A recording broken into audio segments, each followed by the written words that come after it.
Hey, GW coming to you live.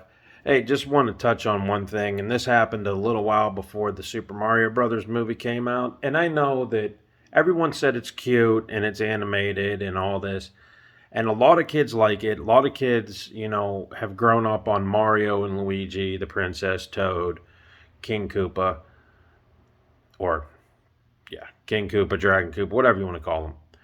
Um, and that's great, but I was watching YouTube a little while ago, and John Leguizamo, who was in the original Super Mario Brothers. Yes, kids, there was a movie, a live action movie, way back in the late 80s, early 90s when Nintendo came out. And you guys might not remember it starred John Leguizamo and Bob Hoskins, and also, of all people, Dennis Hopper as the dragon character King Koopa. They also made a Double Dragon movie with, are you ready for this? Alyssa Milano. Yep, Nintendo was trying to grab all the franchises they could. And, it's funny, real quick. I always thought what a cool movie would be Contra. And if you guys haven't played that game, that's an old side scrolling adventure game where two mercenaries were pitted against a horde of aliens that came down to Earth, much like Predator. Only I thought it was much cooler. You could have made a whole story around that, and they never did it. But regardless, so anyway, I'm watching John Leguizamo in New York City, and he's signing autographs just all over the place. And the reporter's asking him, "Hey, are you going to see the new Super Mario Brothers movie?" His reply is, "No, they need a Latin character in it." And you know what? He's right, because when you go back to the original Mario Brothers, Mario was Italian. Luigi was Latino. Plain and simple. And if you want to get really correct, before Super Mario Brothers, there was plain old Mario Brothers. And that was on the Atari 7800 or 2600. I know I'm going back ways. But anyway, I'm watching him sign autographs, and he's taking signing autographs, he's taking selfies without missing a beat. And this guy, I'm thinking, you know what? I really like John Leguizamo. I always have. I can remember way back in the day when he had his show House of Buggin' on Fox. It only lasted maybe a season, but he did this really cool thing. They were doing characters of Mexican people, and they did the Chicano Militant Minute Homes. Yeah, I know that was too good, right? And I remember that. And it was great. It tried to compete with In Living Color. But I missed that show, and I wish that show would pop up somewhere, but then again, in today's PC environment, you can't do that show. But I also watched John Leguizamo's comedy specials. He had a whole bunch of them on HBO. And basically they were comedy concerts about his life. Different events that happened in his life he talked about, and it was great. And he's a badass actor. He's been in everything. I even watched The Pest, and that got like one of the lowest ratings on Rotten Tomatoes, but I watched it, and I liked it. The Pest was a cool movie. John Leguizamo in general is just an awesome cat, but when I saw him sign autographs, take selfies with all the fans, he didn't make them pay. He didn't say get in line. He said, "Hey, let me make your day." And I just wanted to share that with you because I really draw a lot of inspiration for that. I think that's one of the coolest things in the world, that, you as an actor, or somebody in the public eye, who's a celebrity type, I think that's one of the coolest things you can do, is just adore your fans. And on that note, at work, I kind of come off as one of those people, and I am Mr. Popular. I do have a legacy, but I am not better than anybody else down in the company that I work for. And my company is an Ability One company, which means they cater to disabled people. But that doesn't mean all disabled people are beneath normal people. Everybody's all equal across the board as far as you ask me, and that's that. Now, being that said,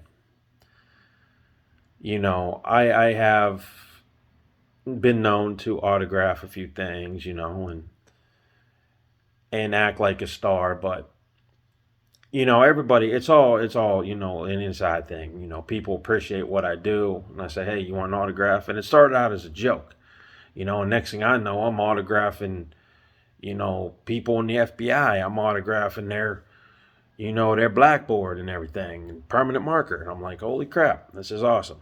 But my point is that when I saw him take selfies and that, I thought that was just an awesome move. And I've heard stories about celebrities that, go, okay, you want an autograph, $200, or you want an autograph, you have to wait in this line and maybe I'll get to you, maybe I won't. And I'm thinking, you know what, the people that are fans of yours, they really put you on the map. And without the people, any star, I don't care who you are, but if you don't have people paying attention to you, and going to your movies, or watching your shows and giving you the high ratings, you basically have nothing. But I don't know. I just wanted to share that with you because I thought that was really awesome. That John Leguizamo, someone who was a celebrity in Hollywood, was actually doing that, and I think it was on one of the TMZ clips I saw. And speaking of celebrities, I heard something really shocking the other day. I read it, and I had to read it twice. Charlie Sheen apparently teamed up with, wait for it, Chuck Lorre. And they're making a show for HBO Max, supposedly in development. Now, what strikes me as shocking, and probably the rest of the world, is the fact that when Charlie Sheen was fired from Two and a Half Men, him and Chuck Lorre had a huge blowout. I'm talking about Sheen took every opportunity to attack this man, and Chuck Lorre sort of stayed in the background and everything, and they had a lot of differences. And it seems like they've reconciled, which is a good sign because Chuck Lorre has done some really awesome shows. Two Broke Girls. He's done Big Bang Theory. Two and a Half Men. You could keep going. The guy is a TV icon. Coupled with a bunch of star power, I mean, he's pretty much the main guy. And, when Two and a Half Men ended, there was a rumor that Charlie Sheen was going to be on the final show. And Chuck Lorre reached out to him, this and that, and basically nothing happened. He was supposed to pop up at the end of the, series finale and tell you about drugs and what drugs had done to you. I don't know why Chuck Lorre wanted to do that, but it would have been an awesome moment. Instead, we got an animated version of Charlie and a fable type situation of what happened to him, and basically the beach house gets destroyed. Fitting end, but ridiculous. But anyway, nonetheless. So I read that and I'm like, cool, that's pretty awesome. They're reuniting. And that's pretty awesome. Actually, everybody's kind of geared up. Everybody's doing these reunion shows. Martin did one. Married with Children had a reunion show. So it's only fitting that Two and a Half Men would probably have a reunion show. And I thought that was pretty cool. Another thing that made me kind of upset is, like I said, I follow a lot of celebrities, and Jeremy Allen White. You guys might know him as Lip off Shameless. He's my dude. I will watch any movie that he's in. I think the kid is very talented. I think he's a great actor, and I think that he picks roles that I think test him as an actor. And he's on this one show on FX called The Bear. And if you guys have not seen that, if you guys jump from Shameless and wonder what he's doing, check that out. It's about a little mom and pop diner run in New York or Brooklyn, I can't remember where, but what I like about the show is even though it's profane and it's all over the place in terms of story, you have to kind of keep up with the characters. But what I do like is it shows the hecticness and the craziness of a kitchen. And I myself have seen places where it's that hectic. So, I mean, the whole cast of that show does a very, very up and down tip top job. So, again, if you haven't watched The Bear on FX, check it out. It's definitely a little profane show, but it has a big heart. It wears its heart on its sleeve, as a matter of fact. And I really dug it. And, it's pretty cool, though, too, because whenever I drop a movie, unrelated to the Jeremy Allen White thing, when I drop a video, on my TV, it actually shows, movie talk, It's pretty neat to see myself on television. I do want to address one quick thing real quick, and I hope it gets resolved, the writer's strike. Now, some people don't know what's going on there. Basically, a writer's strike happens when you have people writing for TV shows such as Chicago Fire, Ray Donovan maybe, Big Bang Theory. They form what they call the actors or the Writers Guild. Okay, now if a show is a hit, they want more money to keep writing more hit material. And I don't know what caused it. I'm not going to try to go into it because I don't know myself. But basically, a lot of the shows that you watch they've hit the pause button because basically after this season, there's not going to be any more shows until this writer strike's agreed. Now, chances are that Hollywood, the big leagues and the, entertainment studios are going to pay the writers whatever they want because they know they have hits, But it just sucks for us, the viewer, because we have to wait and wait and wait until this thing gets resolved. And in the process, we have to watch a slew of reruns we've probably already seen 50,000 times before. That being said, the only saving grace on this is that if you have a DVD, Blu-ray player, you can get some of those old shows that haven't seen airtime since early 90s, maybe more, and pop in and binge watch them. So thank God for Netflix. But I think even some Netflix and Hulu shows are affected by the writer strike. I don't know all of them, but I know there's a lot of them. So I hope this thing does get quieted up quickly and quietly because it's going to be a very, very long summer if people don't have their shows. And I know people that live by their shows. I know people that have seen every Netflix show known to man, and then they want me to watch it. Well, I'm sorry, I don't have that kind of time. But I mean, they know about them. They can tell me about them, And I think that's, again, why you see some things not return, They even write for game shows. Isn't that crazy? Like, how do you write for that show? Like The Wall. I mean, do you script dialogue? Do you say, okay, it has a monologue of what the host says. Then it says, okay, 5 balls drop, and they go down. Yeah. And then they go down, and okay, lady Q, lady cries. You know what I mean? I never understood how you write for a game show. That's just wild to me. And I just wanted to drop in and just give you my thoughts on some things. And, again, what's up to my man Charlie? What's up to all my fans? One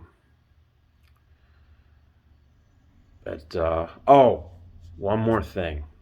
So this last week, my wife wanted to watch a movie. So we're cruising Netflix, right?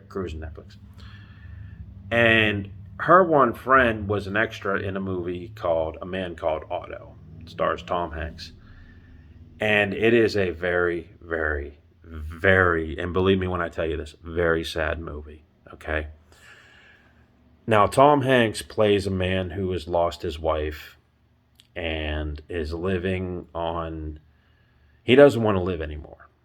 And Every time he attempts suicide in this movie, he gets foiled. And the scary thing is yes, you can say that's funny.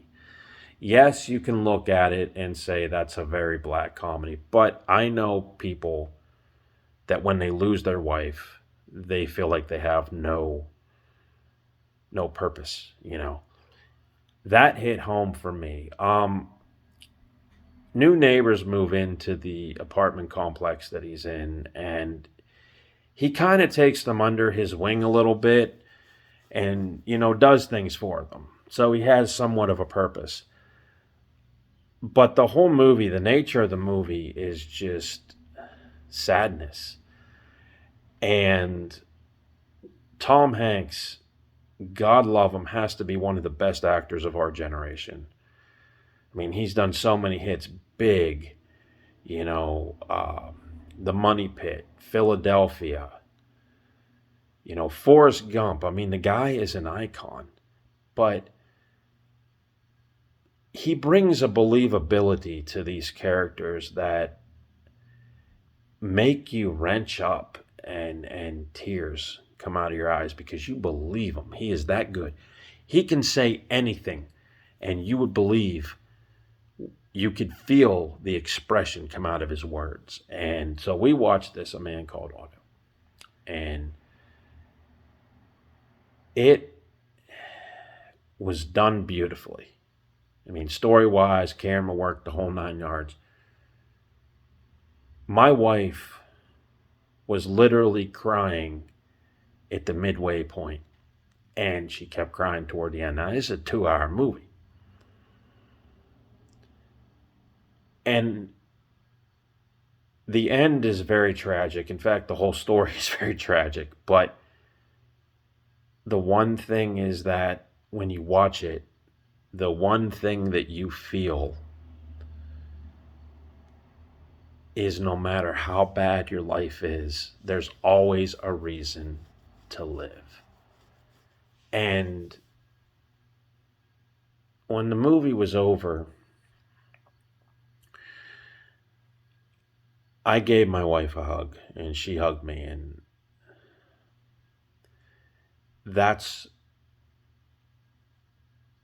it makes you think about life, and it makes you think about how many people, are affected by your life. I mean, Tom Hanks's character felt like he had nothing and nobody because his wife passed away, but he didn't realize he mattered to other people. And I think we're all like that. I think we're all blind sometimes to how many people we do matter to. And if you get a minute,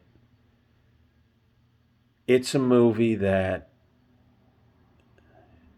when you're done watching it, you should give your loved one a hug or call your mom and say, I love you. Because it makes you really appreciate how well your life is, and it's a hard-hitting movie, guys. And I know some of you going, well, how come you watch that? Well, it's like I told somebody the other day. Sometimes you got to watch what the wife wants to watch. Take a break from what you know and watch something she wants to do. Because it's all about, you and her. And I got to tell you, I don't know if I could star in that movie. I don't know if I could do that, But I knew a person who, after his wife died, he said to hell with it. And then he passed away. And so many people know so many people like that. And you wonder if they have a very deep connection with their significant other, so much so that they can't even have a cup of coffee without feeling, pretty much dead inside, But I wanted to share that with you because It is number 10 on Netflix.